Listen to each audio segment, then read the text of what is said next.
నూనె గింజల పంటల సాగుకు మన దేశంలో అనువైన పరిస్థితులు ఉన్నా విస్తీర్ణం చెప్పుకోదగిన స్థాయిలో లేదు. ముఖ్యంగా యాజమాన్య లోపాల వల్ల ఆశించిన ఫలితాలు సాధించలేకపోతున్నారు రైతులు. ప్రస్తుతం అధిక దిగుబడినిచ్చే అనేక హైబ్రిడ్ రకాలు అందుబాటులోకి వచ్చాయి. తెలుగు రాష్ట్రాల్లో సాగవుతున్న నూనె గింజ పంటల్లో ప్రొద్దుతిరుగుడును ప్రధానంగా చెప్పుకోవచ్చు. దాదాపు అన్ని సీజన్లలోనూ సాగు చేయదగ్గ ఈ పంటలో దిగుబడులు నామమాత్రంగా ఉన్నాయి. ప్రస్తుతం రైతులు వేసవి పంట సాగుకు సిద్ధమవుతున్నారు. ఈ నేపథ్యంలో ప్రొద్దుతిరుగుడు సాగులో అనువైన రకాలు, అధిక దిగుబడులు సాధించాలంటే ఎలాంటి యాజమాన్య పద్ధతులు పాటించాలో ఇప్పుడు చూద్దాం. వంట నూనెల దిగుమతుల్లో భారతదేశం ప్రపంచ దేశాలన్నింటికంటే ముందుంది. దేశ అవసరాలకు తగ్గ ఉత్పత్తి లేకపోవడం వల్ల ఏటా వేల కోట్ల రూపాయలు ఖర్చు పెట్టి దిగుమతుల కోసం ఇతర దేశాలపై ఆధారపడాల్సి వస్తోంది. ఆర్థికంగా ఇది దేశానికి పెను భారంగా ఉంది.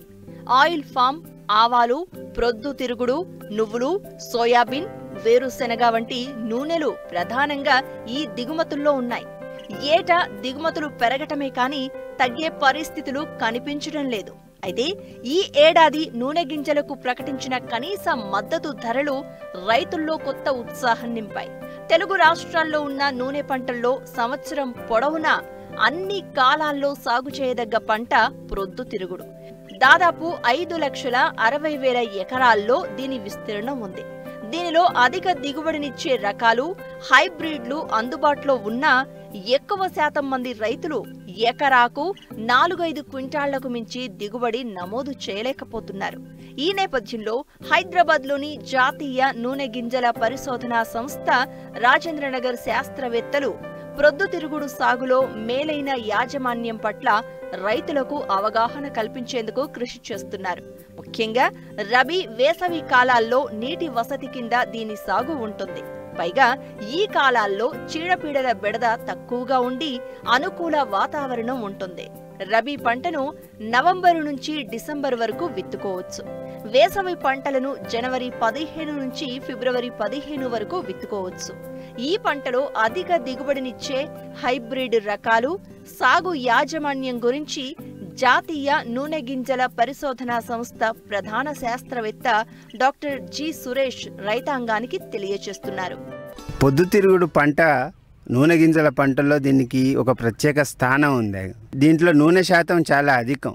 దీనిలో లినోలిక్ ఆమ్లం అనేది అసంతృప్త కొవ్వు ఆమ్లాలు కలిగి ఉండడం వల్ల ఇది నూనె గుండె జబ్బుల వారికి ఈ నూనె చాలా మంచిదని చెప్తుంటారు వైద్యులు. కొలెస్ట్రాల్ నిరోధక అంశాలు కూడా ఉండడం వల్ల దీనికి ప్రాచుర్యం బాగా పెరిగింది. ఇది అంతేకాకుండా ఇది అన్ని నేలల్లో, అంటే మన నల్లరేగడి నేలల్లో కానీ ఎర్రచలక నేలల్లో కానీ దీన్ని సాగు చేసుకోవచ్చు. తక్కువ వనరులను ఉపయోగించి 2-3 తడులు ఇచ్చుకొని యాసంగిలో, రబీలో, వేసవి కాలంలో కూడా దీన్ని సాగు చేసుకొని అధిక దిగుబడులు, అధిక నికరాదాయాన్ని పొందవచ్చు రైతులు. ప్రొద్దుతిరుగుడు పంట కాలం 90 నుంచి 100 రోజులు. స్వల్పకాలిక పంట కావడంతో రైతులు హైబ్రిడ్ రకాలను సాగుకు ఎంచుకుని అధిక దిగుబడి పొందవచ్చు. LFSH 171 అంటే ఇది లాతూర్ నుంచి ఇది విడుదల చేయబడ్డది. అలాగే DRSH 1 ఇది ముఖ్యంగా ఇందులో నూనె శాతం ఎక్కువగా ఉంటుంది. 40 నుంచి 42% నూనె అధికంగా ఉంటుంది. దీనివల్ల అధిక లాభాలు కూడా పొందవచ్చు. అదేవిధంగా KBSH 44, మరి నంద్యాల వాళ్ళ హైబ్రిడ్ ఇంకొకటి NDSH 1 అనే హైబ్రిడ్ కూడా ఇది 80 నుంచి 85 రోజుల్లో పంటకు వచ్చే హైబ్రిడ్. ఇది బాగా 3-4 సార్లు దుక్కి చదును చేసుకొని మంచిగా దాన్ని బోదెలు వేసుకొని విత్తుకున్నట్లయితే మనం పైపాటుగా ఎరువులు వేసుకున్నా కానీ, అదేవిధంగా నీటి తడులు ఇచ్చుకున్న వివిధ దశల్లో నీటి తడులు ఇచ్చుకున్నప్పుడు చాలా అనువుగా ఉంటుంది బోదెలు వేసుకున్నప్పుడు. అదేవిధంగా ఈ మొక్కకు కావాల్సిన పటుత్వం కూడా బాగా లభిస్తుంది మొక్కకి. ఆ విత్తన మోతాదుకు వచ్చేసి 2 కిలోలు ప్రతి ఎకరానికి సరిపోతుంది. ముఖ్యంగా 2 నుంచి 3 గ్రాముల కెప్టాన్తో కానీ థైరామ్తో కానీ మనం విత్తన శుద్ధి చేసుకున్నట్లయితే కొన్ని భూమి నుంచి సంక్రమించే రోగాల బారి నుంచి మనము వీటిని మొక్కను కాపాడుకోవచ్చు. మొక్కల మధ్య దూరాన్ని విషయానికి వస్తే వరుసలు ప్రతి వరుసకి మధ్య 2 అడుగుల దూరం, వరుసల్లో మొక్కలకు మధ్య 1 అడుగు దూరం ఉండేటట్టు చూసుకోవాలి. మొక్క విత్తగానే మనకి బోదల మీద విత్తుకోగానే ఒక వారం రోజుల తర్వాత మనకు విత్తనం మొలకెత్తడం మొదలవుతుంది. ప్రొద్దుతిరుగుడు విత్తేటప్పుడు భూమిలో సేంద్రియ కర్బన శాతం ఎక్కువ ఉండేటట్లు చూసుకుని నియమబద్ధంగా పోషకాలు అందించాలి. దీనివల్ల మొక్కలు ఏపుగా దృఢంగా పెరిగి అధిక రోగ నిరోధక శక్తితో పెరుగుతాయి. 2-3 టన్నుల పశువుల ఎరువును విత్తే ముందు దుక్కిలో వేసుకొని బాగా కలియదున్నాలి. దీన్ని 65 కిలోల యూరియా, ఒక 4 బస్తాల సింగిల్ సూపర్ ఫాస్ఫేటు, ఒక 20 కిలోల మ్యూరేట్ ఆఫ్ పొటాషు ఇవి ఈ పంటకు అవసరం అవుతాయి. ముఖ్యంగా నత్రజని విషయానికి వస్తే దీన్ని దఫాలుగా వేసుకోవడం మంచిది. మొత్తం భాస్వరం, మొత్తం పొటాషు, ఒక 50% నత్రజనిని మనం దుక్కిలో వేసుకుంటాం. మిగతా 50% నత్రజనిని 2 దఫాలుగా వేసుకుంటాం. రెండవ దఫా ఎప్పుడంటే 30 రోజుల తర్వాత, అంటే పంట మొగ్గ తొడిగే దశలో మనం దీన్ని రెండవ దఫాని వేసుకుంటాం.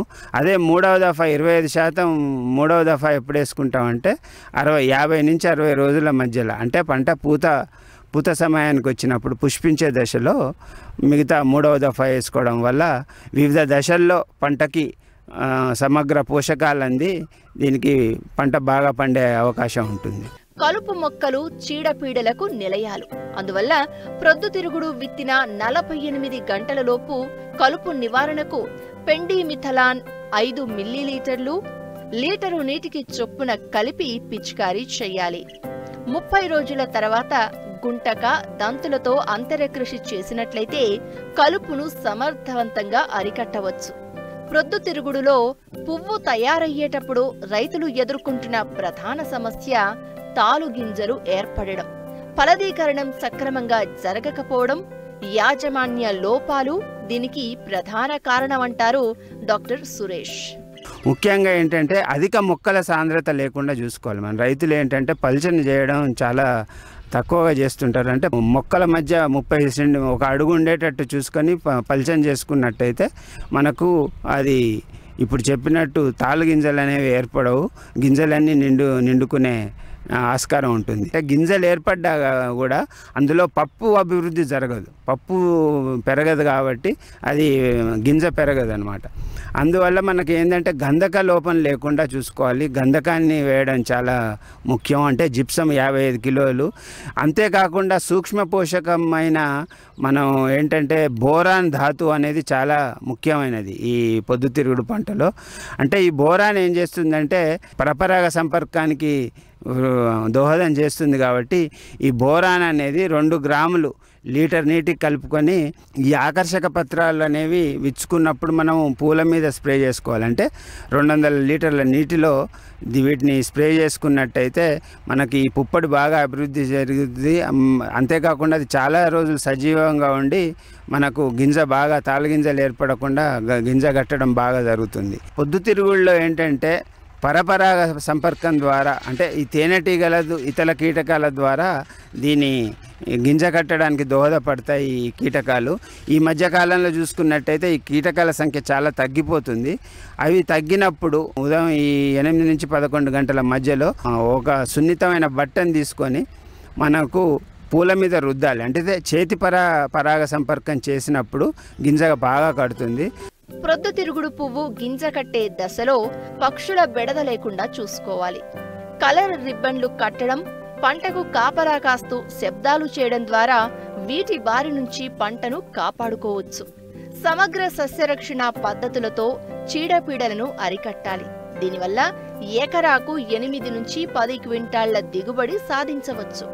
ప్రస్తుతం మద్దతు ధర ఆశాజనకంగా ఉండడం వల్ల మంచి ఆదాయం సాధించే అవకాశం ఉంది. ఈ కేంద్ర ప్రభుత్వం ఈ పంటను ప్రోత్సహించే దశలో ఈసారి మద్దతు ధర 5,385 రూపాయలుగా పెంచడం జరిగింది. సరాసరి దిగుబడి 8 క్వింటాళ్ళు వచ్చినా కానీ దాదాపు 43,000 రూపాయల ఆదాయం వస్తుంది. ఒక 10,000-12,000 మనం ఎకరానికి ఖర్చు అనుకున్నా కానీ దాదాపు నికర ఆదాయం 30,000 దాకా మనకు మిగిలే ఆస్కారం ఉంటుంది.